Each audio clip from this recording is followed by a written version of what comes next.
Eu te saúdo com a paz do Senhor. Você sabe o que é antissemitismo? Fique aqui comigo que você saberá exatamente do que se trata. Na lição de hoje, a lição número 9 da classe de adultos, a conspiração de Amã contra os judeus. Texto áureo. E odiado de todos sereis por causa do meu nome, mas aquele que perseverar até o fim será salvo. Mateus capítulo 10, versículo 22. Verdade prática.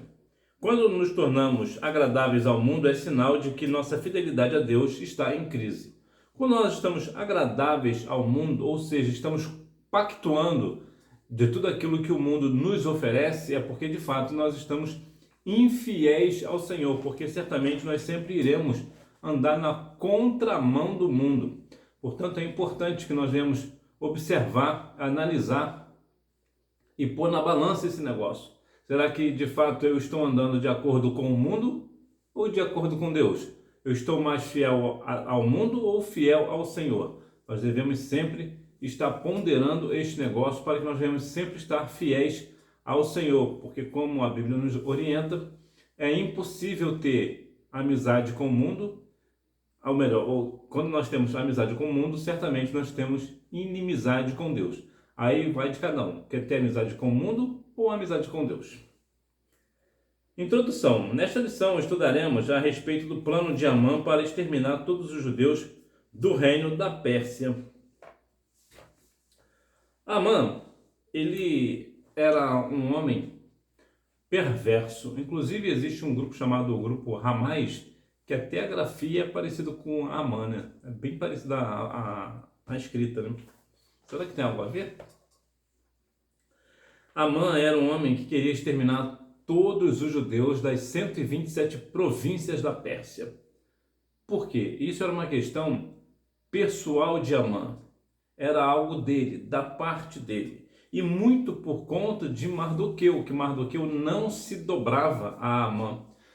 Mardoqueu de maneira nenhuma se curvava diante das questões de Amã, de que deveria ser reverenciado como um semideus. Mardoqueu não fazia isso. E uma vez, quando foi questionado por que ele fazia isso, ele disse apenas que eu sou judeu. Ou seja, em outras palavras, eu sou judeu, eu não me curvo diante de um outro Deus.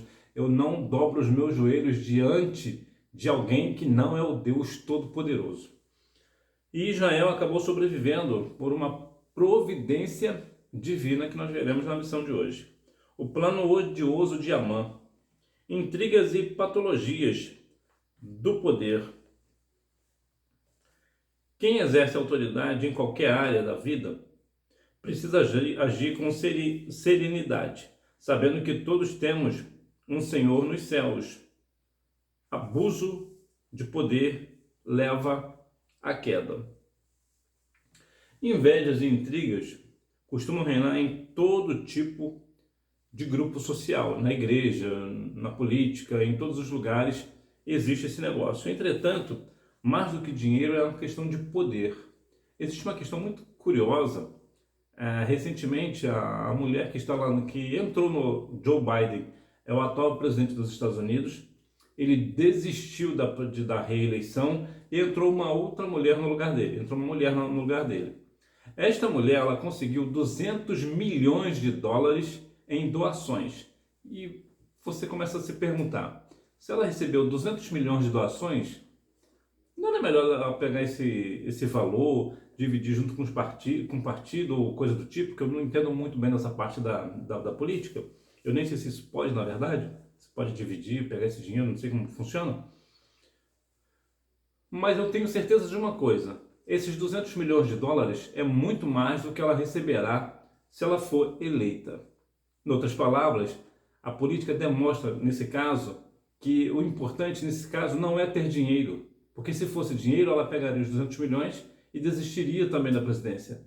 A grande questão é o poder. Muitas pessoas querem o poder, não é somente o dinheiro. É claro que geralmente existe o poder e geralmente o dinheiro vem junto com o poder vem junto com o dinheiro, de modo geral. É claro que existem algumas exceções, mas de modo geral é isso. Mas veja que quando uma pessoa tem um poder, ela certamente estará rodeada de pessoas invejosas, de pessoas que lhe trará intrigas. E isso é em todas as esferas. Então, Amã tinha esse poder, ele tinha essa questão, inclusive de dinheiro, já vamos ver essa questão financeira de Amã. Então, a pessoa que lidera, ela precisa ter serenidade, ser uma pessoa serena, não deve ter ódio por outra pessoa, principalmente por razão pessoal. Ter uma raiva, um ódio, isso não vem da parte do Senhor. Deus não está neste negócio, até porque, como aqui o texto já sugere, o abuso do poder leva a pessoa à queda, como diz lá em Provérbios 16:18, né? E muitas vezes, né, que a soberba procede à queda, né? Muitas vezes as pessoas entram nesse sentido de ser soberbo, porque eu posso, porque eu sou rei, eu sou presidente, eu sou pastor, eu sou isso, eu sou aquilo, eu detenho poder, eu tenho a caneta na mão, eu faço o que eu quiser. Então, por conta disso, acaba se esquecendo que existe um Deus, e esse Deus pode abatê-lo em qualquer momento. Veja o que aconteceu, por exemplo, com Nabucodonosor. Era um grande rei, mas veja o que aconteceu com ele. Então, Deus faz segundo a sua vontade. Então, o Senhor, ele pode muito bem abater um líder justamente por causa da soberba. E quantas vezes nós não temos visto pastores dentro das igrejas completamente soberbos, né? Eles se esquecem de que tem um Deus. Então eles fazem tudo o que querem fazer ao seu bel prazer, e aqui entra tantas esferas, a questão financeira, prestígio, né? Abuso de autoridade, entre tantas outras coisas, mas se esquecem que Deus está vendo.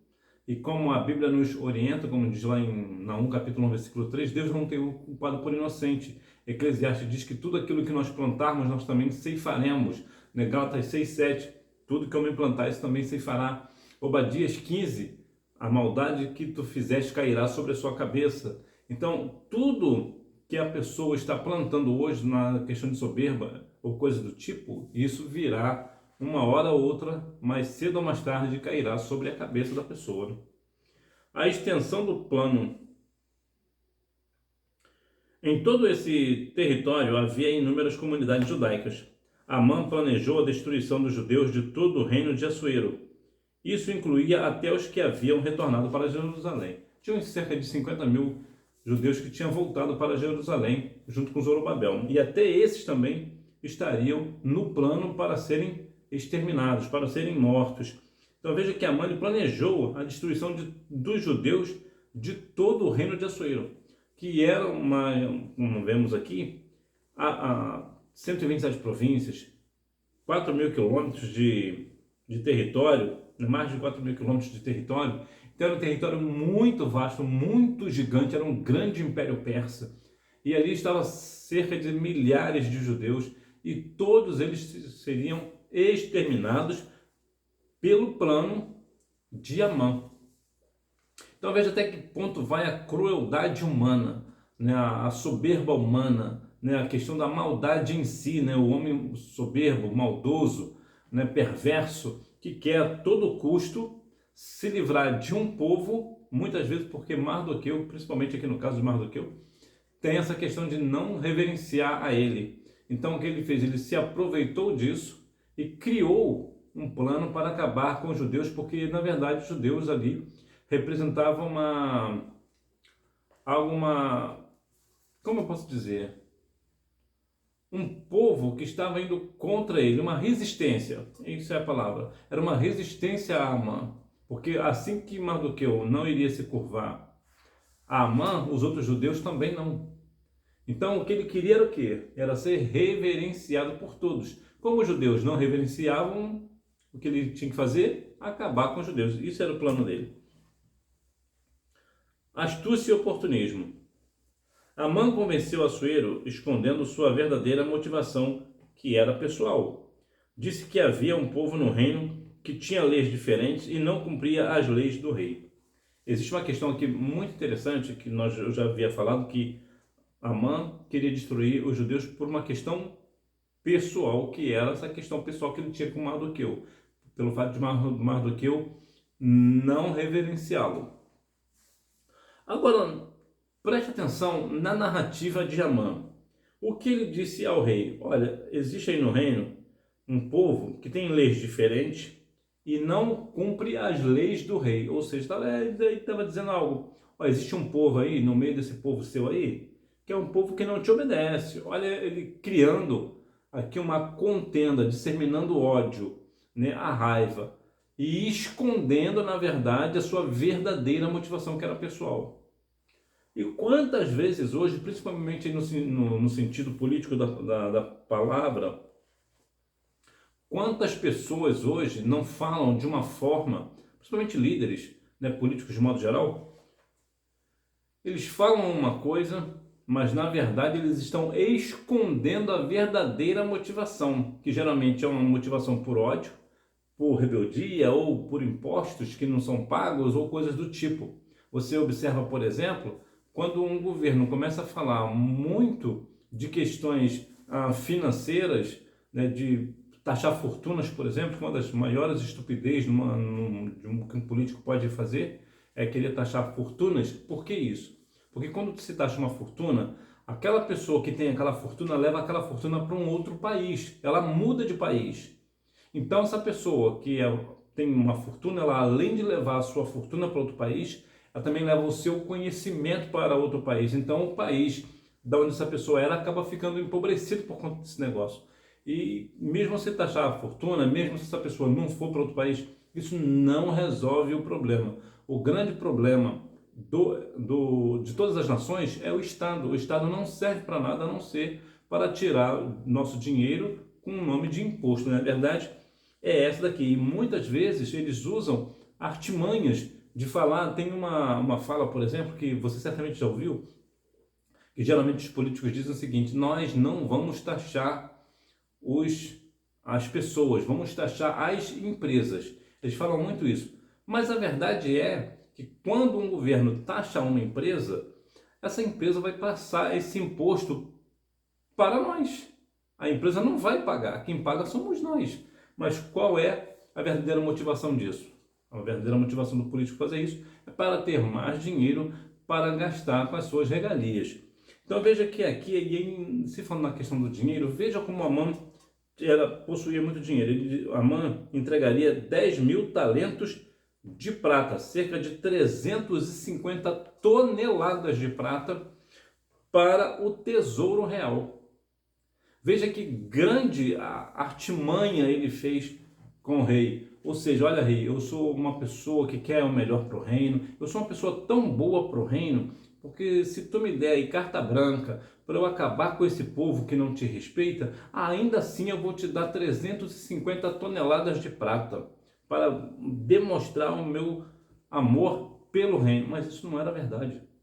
Era uma mentira. E quantas vezes as pessoas têm usado de astúcia e oportunismo para alcançar aquilo que se quer. E isso entra até mesmo na questão religiosa, dentro do cristianismo. Infelizmente, há muitos pastores, líderes, que usam exatamente a mesma artimanha. Fala algo para a igreja, né, que quer fazer algo para a igreja, mas na verdade tem uma outra motivação escondida e que muitas vezes as pessoas acabam nunca sabendo desse negócio. Então, para liderar, para resumir aqui, para liderar, a pessoa precisa ter prudência e sabedoria para identificar desavenças pessoais disfarçadas de motivações aparentemente nobres. Então, quando se está na liderança, precisa ter essa sabedoria que vem da parte do Senhor, que vem da parte do alto, e até mesmo no nosso intelecto.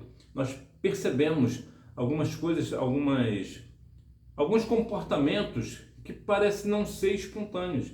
Então nós já ficamos o quê? Olha, eu acho que esse negócio não está certo. A pessoa que não está funcionando muito bem, ela não é daqui. A pessoa que lidera, no caso você, se estiver liderando, você precisa ter essa questão de observar que o comportamento daquela pessoa com uma outra pessoa não bate. Porque sempre quando uma chega, a outra faz questão de sair.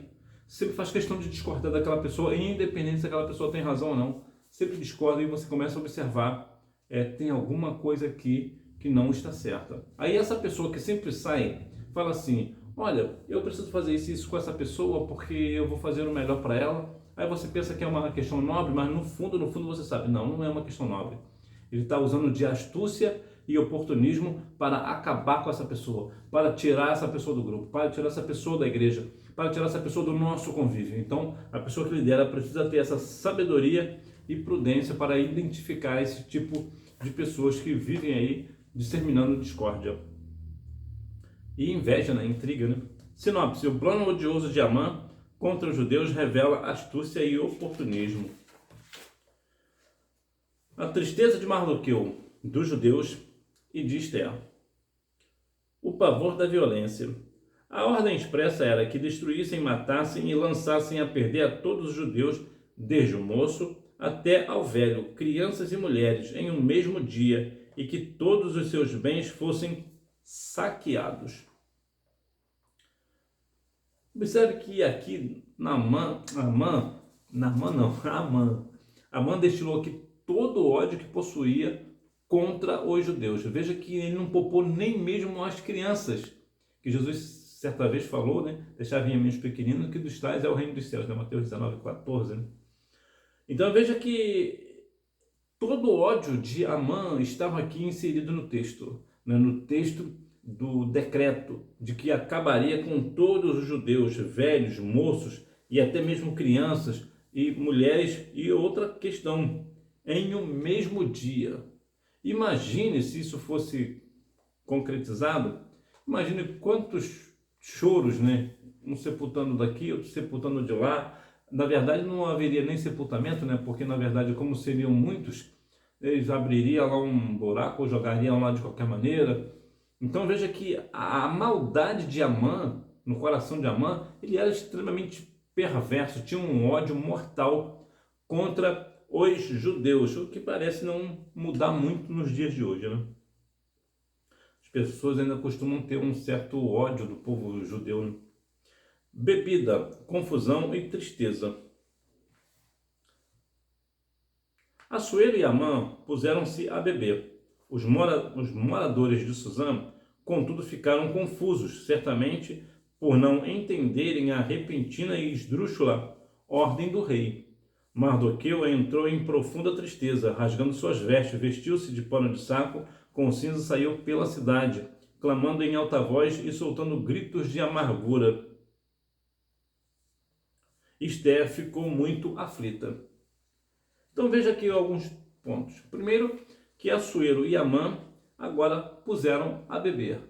Ou seja, depois do decreto, depois de tudo aparentemente feito corretamente, aparentemente estava tudo certo, Amã pediu lá a autorização ao rei, o rei deu a autorização, Amã disse que daria 350 toneladas de prata ao rei se ele desse aí a permissão para acabar com esse povo, porque esse era um povo que não era de respeitava as leis do rei. Então parecia que estava tudo bem, então vamos comemorar. Começaram a beber. Então, se eles estavam bebendo, estavam alegres. A ideia é essa. Agora veja que o povo, como estava o povo? Mardoqueu entrou em profunda tristeza. O povo chorava.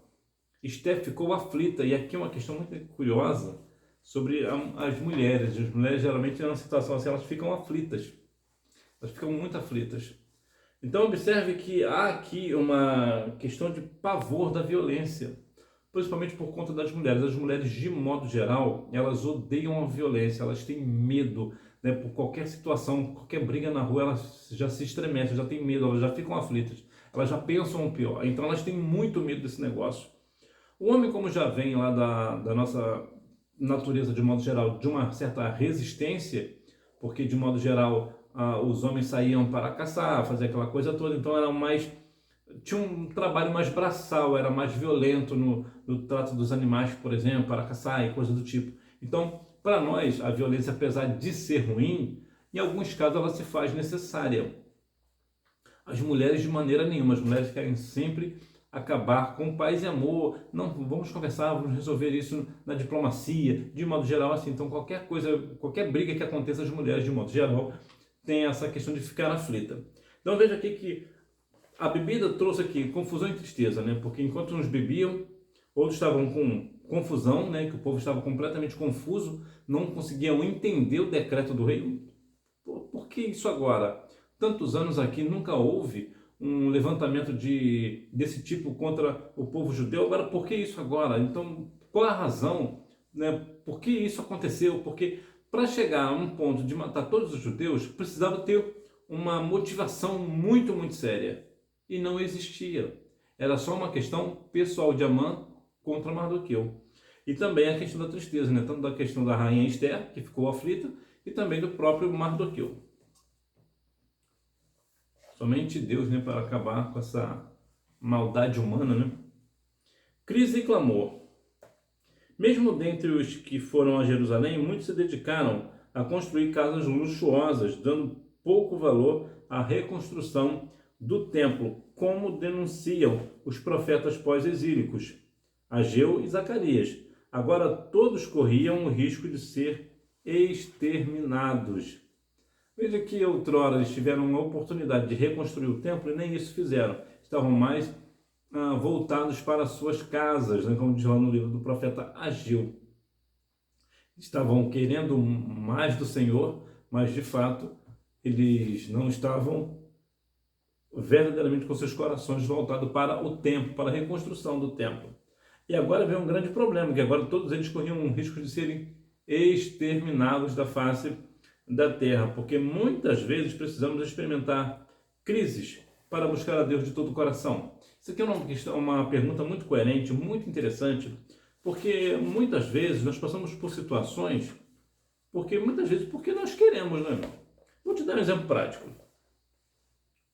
Se você tem uma conta no banco, você faz de tempo em tempo um depósito no banco. Para quê? É para quando você vir uma emergência, você sabe de onde tirar, porque você tem um depósito. A nossa questão com Deus é parecida, Nós confiamos no Senhor todos os dias, nós oramos ao Senhor todos os dias, ainda que nós estejamos na bonança. Então, como nós estamos sempre orando ao Senhor, nós temos intimidade com o Senhor. Ou seja, nós estamos depositando as nossas orações no banco celestial, vamos assim dizer. Quando estamos aflitos, começamos a ficar em débito. Por quê? Porque a aflição muitas vezes nos impede até mesmo de orar. Tira o nosso foco, nós ficamos aflitos, né, sem direção. Então, quando nós vamos orar, como nós já temos um depósito lá com o Senhor vai observar e ver a nossa procedência. Esse ou essa me busca todos os dias. Ainda que esteja na bonança, essa pessoa está sempre me buscando. Aí essa pessoa tem intimidade comigo. E agora que está aflita, eu, Senhor, darei vitória. Mas como é que funciona de modo geral? Nós ficamos no bem bom, não depositamos o dinheiro lá no banco, e quando vem a emergência, como ficamos? Exatamente isso, a ver navios. Porque nós trabalhamos, recebemos um dinheiro, em vez de colocar um pedaço lá no banco, vamos gastar tudo, vamos fazer isso, vamos fazer aquilo, e fazemos aquela farra, né? Mas e quando vem uma emergência? Vai tirar dinheiro de onde? Aí corre para o banco? Aí, se for correr para o banco, vai ter que pegar empréstimo. O empréstimo vai pagar muito mais do que aquilo que se pega. Olha que situação. Com o Senhor é parecido. Quando nós estamos na bonança e nós esquecemos do Senhor, quando vem o aperto, e aí como é que fica? Nós não temos intimidade com o Senhor. É claro que o Senhor, quando nós, independente da circunstância, ainda que nós não depositamos, quando nós buscamos no Senhor de todo o nosso coração, certamente o Senhor nos atenderá. Mas é importante as palavras de Agur. Senhor, não me dê falta, para que eu, tendo falta de alguma coisa, eu venha profanar o teu nome, mas também não me dê muito, para que eu, tendo muito, venha me esquecer de ti. Dê-me o necessário, aquilo que realmente eu estou necessitado. Então é importante que nós venhamos buscar o Senhor não somente como quando a crise chegar, mas que nós venhamos buscar sempre o Senhor de todo o nosso coração. Sinopse: o plano odioso de Amã trouxe tristeza e medo ao povo judeu. O perigo e a crueldade do antissemitismo moderno. Faces do antissemitismo. De forma prática, antissemitismo é a hostilidade sistemática contra os judeus. Isso aqui é bom deixar claro, né? No aspecto religioso, destacam-se as perseguições como a do século XIV, quando os judeus foram acusados de serem os responsáveis pela peste negra, que assolou a Europa em 1348.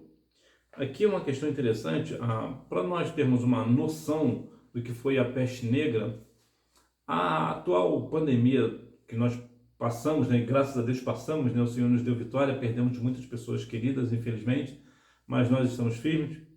A Covid-19, ela tinha uma mortalidade em média de 3% e fez o que fez, né, com 3% de mortalidade. A peste negra, a taxa de mortalidade era de 27%. Para você ver, a peste negra foi muito maior do que a Covid-19. E olha que nós passamos um aperto com a Covid-19. Perdemos muitas pessoas queridas. Eu mesmo na minha igreja perdemos pessoas na minha igreja, né? Na minha cidade, quase 10 pastores da minha cidade morreram de Covid-19. Perdemos cantores como o Lázaro, né? Perdemos também aquela... Eu sempre esqueço o nome da irmã. Ela é cantora também, Fabiana Anastácio, acho que é isso o nome dela. Perdemos tantas outras pessoas também.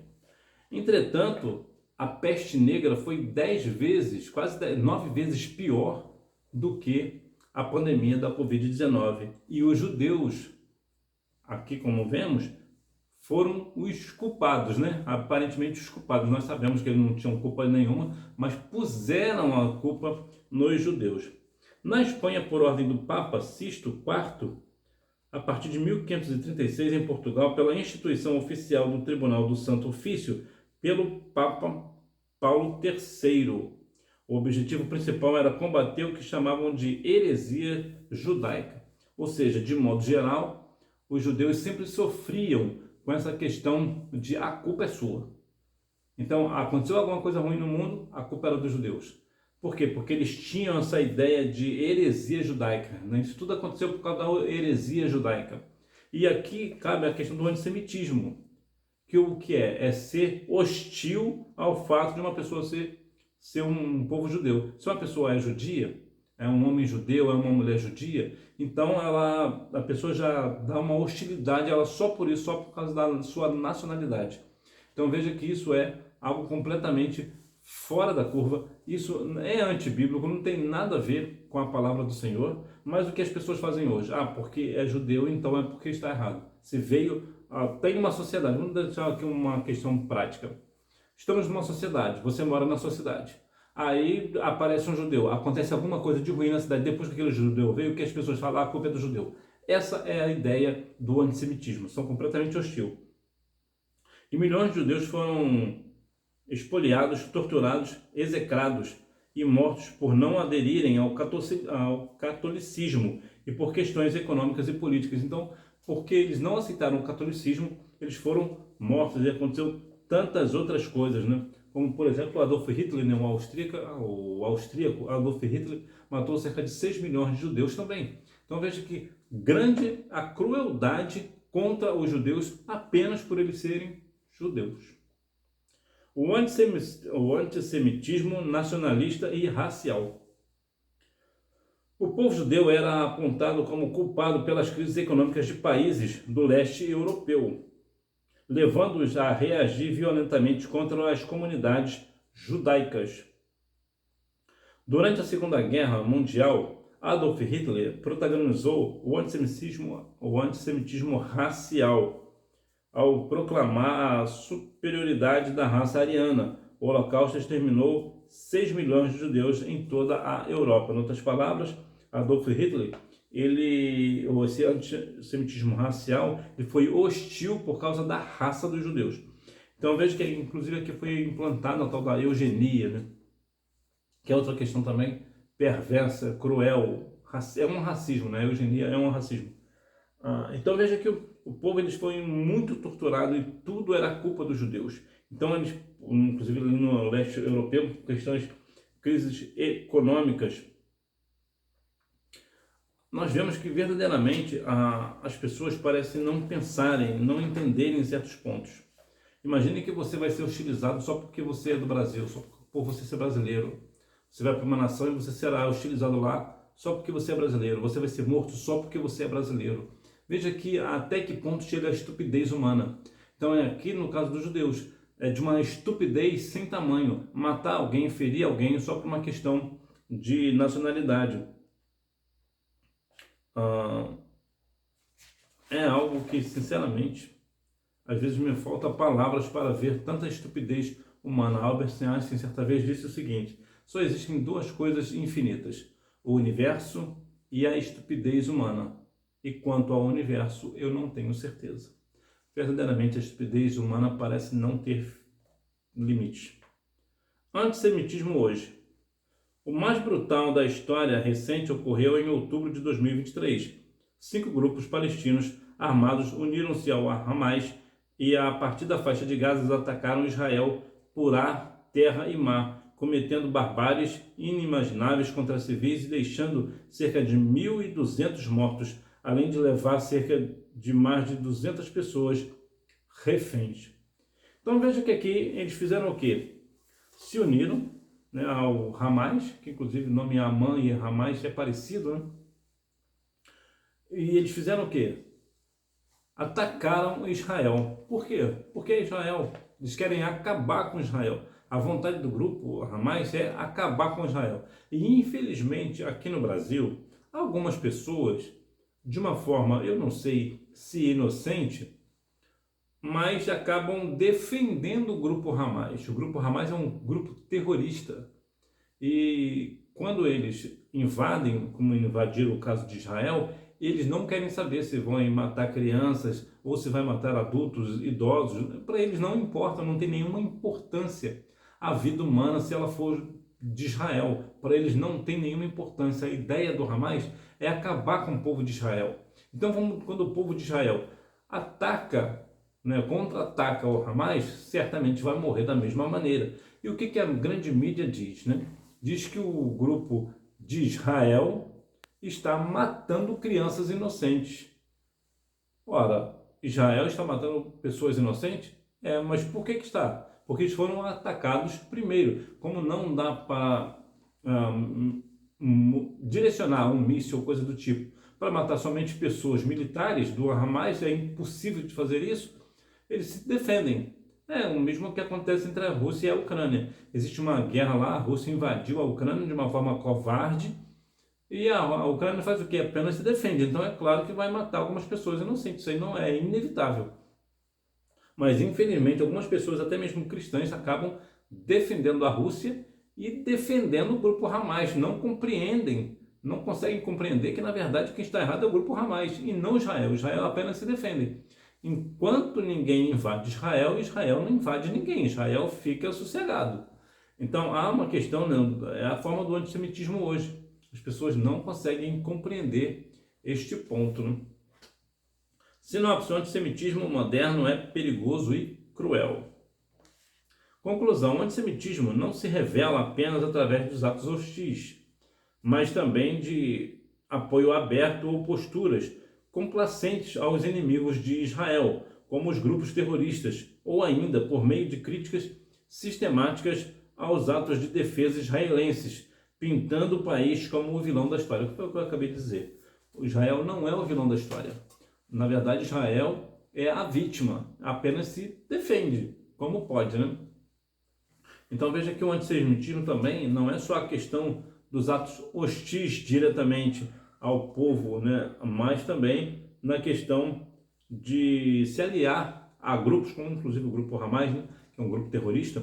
A pessoa se alinha ao grupo Hamas, então patrocina o grupo Hamas, por exemplo, ou está apoiando o Hamas, como algumas pessoas aqui no Brasil fazem de forma completamente equivocada, né? E acabam dando a Israel o fato de ser o vilão da história, sendo que na verdade Israel está completamente inocente. E aqui não cabe uma questão, estão dizendo isso, o povo cristão fala isso porque Israel, Deus é povo de Israel e quer ir. Não, é uma questão coerente, é igual a Rússia e a Ucrânia. Quem está certo entre Rússia e a Ucrânia? A Ucrânia é a vítima. A Rússia ela fez algo até militarmente covarde. A Rússia tirou em 2014, né, fez um acordo para que a Ucrânia entregasse as suas armas nucleares. Depois que a Rússia tomou posse dessas armas nucleares, aí sim, em 2022, o que eles fizeram? Atacaram a Ucrânia. Por quê? Porque sabia que a Ucrânia não tinha mais arma nuclear. Aí a Rússia veio com todo o seu poderio, que na verdade, eu já falei aqui em outros casos, né, em outras oportunidades, a Rússia, na verdade, o que a Rússia tem hoje de armamento militar é muita coisa, mas é muita coisa ultrapassada, velha, com mais de 30 anos de uso, 40 anos de uso. São coisas completamente ultrapassadas que não servem para praticamente absolutamente nada. Os tanques de guerra muitas vezes mal saem do lugar e fica parado lá, fica estacionado lá porque está tudo enferrujado. Então, o que a Rússia tem de verdade são propagandas. A Rússia propaga muito bem o seu armamento. Ela fala que ela é muito forte no militar e mostra dezenas e centenas de tanques prontos para a guerra, mas aquelas dezenas de centenas de tanques, na verdade, estão completamente parados, não servem para absolutamente nada, estão enferrujados, são coisas completamente ultrapassadas. Isso tanto é verdade que a Rússia é o maior país do mundo, a Ucrânia é não sei quantas vezes menor do que a Rússia, apesar da Ucrânia ser o maior país da Europa, né? Mas você vê que a guerra começou em 2022, continua e a Rússia não consegue vencer a Ucrânia. Por quê? Porque o que a Ucrânia tem, o que o Vladimir Putin tem, é só propaganda. De verdade mesmo, não tem armamento, porque se tivesse já teria derrubado a Ucrânia.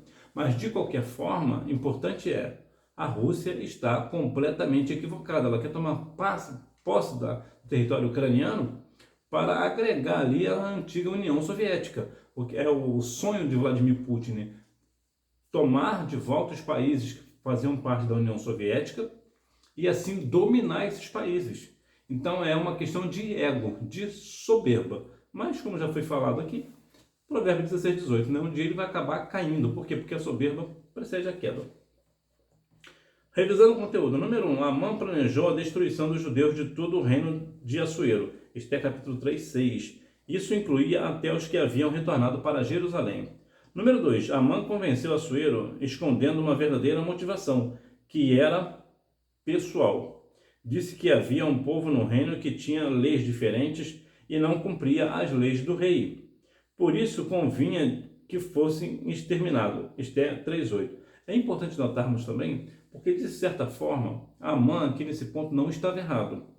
O povo no reino tinha leis de fato diferentes, os judeus tinham leis diferentes, e verdadeiramente eles não cumpriam a lei do rei, principalmente nessa questão de se curvar. Então, em parte, Amã estava certo, mas essa não era a motivação, isso foi apenas uma desculpa, né? Foi uma forma disfarçada para não dizer a sua verdadeira intenção, que era pessoal. Número 3. O decreto de Assuero tirou a tranquilidade de todos os judeus e os levou a buscar o socorro divino. Esther 4:3. Número 4. De forma prática, antissemitismo é hostilidade sistemática contra os judeus. Número 5. É possível verificar ao longo da história 3 faces de expressão desse ódio obstinado: antissemitismo religioso, nacionalista e racial. Que nós venhamos a cada dia mais louvar o nome santo do nosso Senhor e observar sobre as questões da conspiração. Assim como a conspiração de Amã contra os judeus teve, graças a Deus, um desfecho a favor do povo judeu, porque o povo voltou-se para o Senhor, buscou ao Senhor de todo o coração, é importante que venhamos observar certas conspirações.